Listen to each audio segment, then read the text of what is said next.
Hello guys, एक बार फिर से आप सभी का स्वागत है। और यार ये वाली वीडियो होने वाली है कि as a student, international student, यहाँ पे आने के बाद आपको किस प्रकार का ट्रांसपोर्टेशन जो है वो यूज़ करना चाहिए। तो चलो यार फिर वीडियो शुरू करते हैं। और मैं आपको 3 तरीके के ट्रांसपोर्टेशन बताऊंगी, जिसमें प्रॉस भी होंगे, कॉन्स भी होंगे, और आप अपने अपने हिसाब से ये चेक कर सकते हैं कि क्या आपको कौन सा वाला ज़्यादा सूट करता है, जिस भी सिटी में आप रहते हो उसके हिसाब से। तो देखो यार, सबसे पहला वाला है साइकिल। ज्यादातर बच्चे मोस्टली साइकिल खरीद लेते हैं, क्योंकि साइकिल का फायदा ये है कि आप अपनी मतलब आप उसको कहीं पे भी ले जा सकते हो, कितना भी दूर, जितनी भी दूर आप चला सकते हो उतनी दूर, जितनी भी दूर आपकी यूनिवर्सिटी है, आप आराम से डिस्टेंस का ख्याल करे बगैर, टाइमिंग का ख्याल करे बगैर अपना ट्रांसपोर्टेशन होता है एक तरह से साइकिल। तो उसको आप ले जा सकते हो कहीं पे भी, कितनी भी देर तक रख सकते हो, क्योंकि आपकी अपनी है, ऑब्वियस सी बात है। और यार एक्सरसाइज होगी वो अलग कि मतलब कई बार ऐसा होता है कि थोड़ी सी लेजीनेस आती है, तो साइकिल चला के थोड़ी दूर जाओगे तो सारी लेजीनेस निकल जाएगी और फुर्ती आ जाएगी। दूसरी बात ये यार, ये चीप होती है, ये वन टाइम इन्वेस्टमेंट होती है साइकिल की। अगर आपको एक ही बार खरीद लो ठीक सी साइकिल, और उसके बाद में आपको ऐसा नहीं है कि इसमें पैसे लगाने लगाने पड़ते हैं। मतलब ध्यान तो रखना पड़ेगा, मेंटेन करके रखनी पड़ती है चीज़, चाहे वो कोई भी चीज़ हो, गाड़ी हो या साइकिल हो।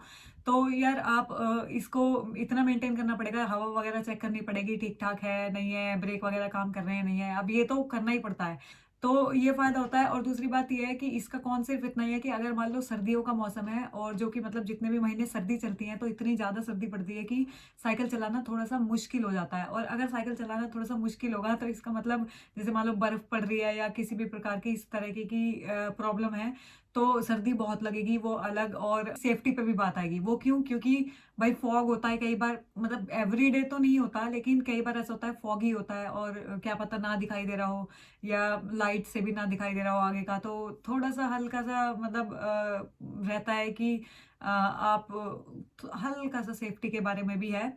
उसके अलावा साइकिल सबसे सही होती है अपनी साइकिल खरीदना। मैंने नहीं खरीदी क्योंकि मेरे को ज़रूरत नहीं लगी, क्योंकि मैं बिल्कुल यूनिवर्सिटी के पास रहती हूँ, और जितनी भी चीज़ें मेरे को चाहिए उन सभी अकोमोडिटीज़ के पास भी रहती हूँ मैं। लेकिन मेरे बहुत सारे दोस्त हैं जिनके पास साइकिल है, जो उसको यूनी से दूर रहते हैं, और वो सुबह सुबह आते थे। तो साइकिल और किसी ने भी कभी साइकिल के बारे में कंप्लेन नहीं करी कि मेरे को साइकिल नहीं लेनी चाहिए थी। तो ये एक बहुत अच्छी चीज़ है। अगर आप इसको यूज़ करना चाहें साइकिल को, तो अपने हिसाब से जिस भी सिटी में आप रहते हैं। उसके अलावा सेकंड ट्रांसपोर्टेशन आता है यार, ऊबर। तो क्या हमें ऊबर लेनी चाहिए? देखो, लेने को तो आप कर सकते हो, ऑब्वियस सी बात है, आप ऊबर बुक कर सकते हो हर रोज, बट क्या वो सही है एज अ स्टूडेंट? देखो, क्या होता है कि जैसे हम रोज हर रोज खाना बाहर से नहीं मंगवा के खा सकते ना, बिल्कुल ऐसे ही आप रोज एवरीडे उबर नहीं ले सकते। वो इसलिए क्योंकि उबर बहुत ज्यादा एक्सपेंसिव होती है, स्पेशली अगर आपको किसी ऐसी जगह पे जाना है जहाँ उबर 15-20 मिनट लगा रही है ले जाने में।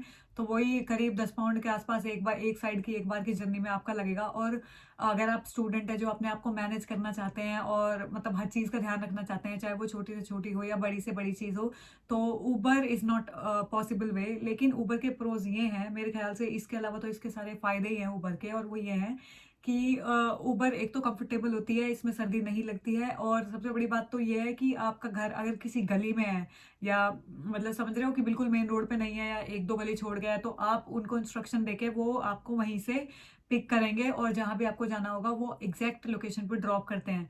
तो ये फायदा होता है उबर का, जो कि सबसे बड़ा फायदा है और काफी अच्छा है। अगर रात वगैरह में आपको उबर लेनी है या कुछ है, तो काफी सेफ होती है। तीसरी चीज ये है कि यार बस आती है। बस में ये बात है कि बस काफी चीपर होती है लेने के लिए, और बस में ये रहता है कि मंथली उनका कार्ड बना के दे देते हैं वो। आप कार्ड बनवा सकते हैं अगर आपका रोज का आना जाना है या काम पे आना जाना है, ऐसे करके कुछ। तो 15 पाउंड या समथिंग ऐसे करके वीक का लेते हैं वो। कोरोना से पहले तो इतना ही था। बस वैसे भी सेफ होती है। और दूसरी बात यह है कि बस का सिर्फ इतना ही नुकसान है, वो ये है कि बस जैसे मैंने कहा, उबर कहीं भी कहीं से उठा के कहीं पे भी ड्रॉप कर सकती है, बस ऐसा नहीं करती। बस स्टेशन पे आपको जाना पड़ेगा, आपको थोड़ी वॉक करनी पड़ सकती है, थोड़ी रनिंग करनी पड़ सकती है अगर आप लेट हो तो।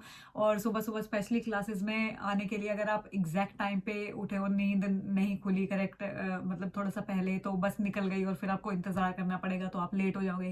तो टाइम की बहुत प्रॉब्लम होती है, बस थोड़ा बहुत इतना ही है। लेकिन अगर आप ऑर्गेनाइज्ड हो, मैनेज्ड हो, तो इतना तो मतलब चलता ही है, इतना तो हर हर कोई संभाल लेता है इतनी चीजें तो।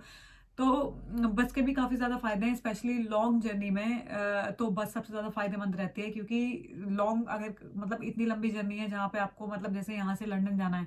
अब यहाँ से लंदन जाना है तो या तो ट्रेन हो या तो बस हो। ट्रेन आप लोकली तो यूज़ नहीं कर सकते हो। तो इसलिए बस एक मेरे को ऐसा लगता है कि काफ़ी वाजिब तरीका है अपने आप को एक जगह से दूसरी जगह पे पहुँचाने का। और इसी के साथ ये वीडियो ख़त्म होती है। और यार मेरे को बताना कि आप लोगों को ये वीडियो कैसी लगी, और मिलते हैं फिर अगली वीडियो में।